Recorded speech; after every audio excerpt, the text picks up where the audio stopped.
আজকে আমরা এসেছি সিলেটের হেতিমগঞ্জে নৌকা বাইচ দেখতে। তো সকাল সকাল জোহরের নামাজ পড়ে আমি এবং আমার মামাতো ভাই চলে এলাম নৌকা বাইচ দেখতে। তো এখান থেকে কিন্তু আপনারা দেখতে পাচ্ছেন এখানে অনেক মানুষ, তো তারা কিন্তু এখানে নৌকা বাইচ দেখতেছে। তো আমরাও সকাল সকাল আমি মামাতো ভাইকে বললাম স্পিডে যাও, যে নৌকা বাইচ শেষ হয়ে যাবে, কিন্তু উনি বললেন যে না, এটা সারাদিন চলবে নৌকা বাইচটা। তো একদিনের নৌকা বাইচটা দেখতে আমরা কিন্তু তাড়াতাড়ি বের হয়ে গেলাম জোহরের নামাজ পড়ার পর। তো এখানে বের হয়ে আমরা কিন্তু কাছাকাছি চলে আসলাম।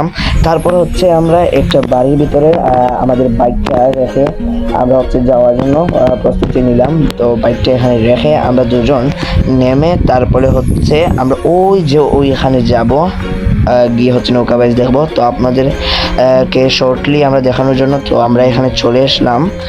তো আসার পর আমরা হচ্ছে এখানে যাব, এখন চলে এলাম এইখানে। তো দেখতে পারতেছেন জাস্ট নৌকা বাইচ দেখতে কতগুলা মানুষ, হাজার হাজার মানুষ এখানে জমা হয়েছে।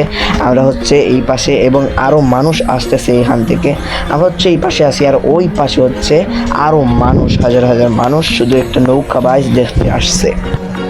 তারপর আমরা কিছুই বুঝতেছি না, আমি আমার মামাতো ভাই যে কোন দিক দিয়ে নৌকা বাইচ রেস শুরু হইতেছে, এর যে সামনে যাইতেছে ওরা কি রেস করতেছে কি না কিছুই বুঝতেছি না। তো আমরা একটা জিনিস চিন্তা করলাম যে যারা হচ্ছে নৌকা বাইচ খেলার নিয়ম এগুলা জানে তার জন্য এটা বেস্ট আসার জন্য, কিন্তু আমাদের জন্য এটা বেস্ট নয়। তাই হচ্ছে আমরা বেশিক্ষণ এখানে থাকি না, কিছুই বুঝতেছি না। তো এইটা দেখে আমার অনেক ভালো লাগলো, এই যেমন তারা কি স্পিডে নৌকা নিয়ে যাইতেছে, এই যে হলুদ কালার, তারা কিন্তু অনেক স্পিডে, আমি একটা ফিল নিয়ে এলাম।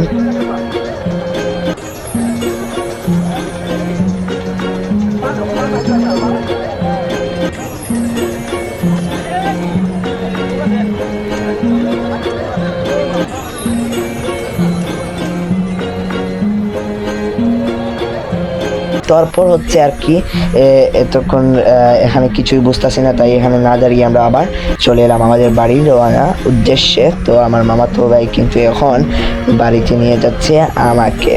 তো আজকে এইটাই শেয়ার করলাম, নৌকা বাইচে আসলাম। তো দেখা হবে পরের ভিডিওতে। আসসালামু আলাইকুম।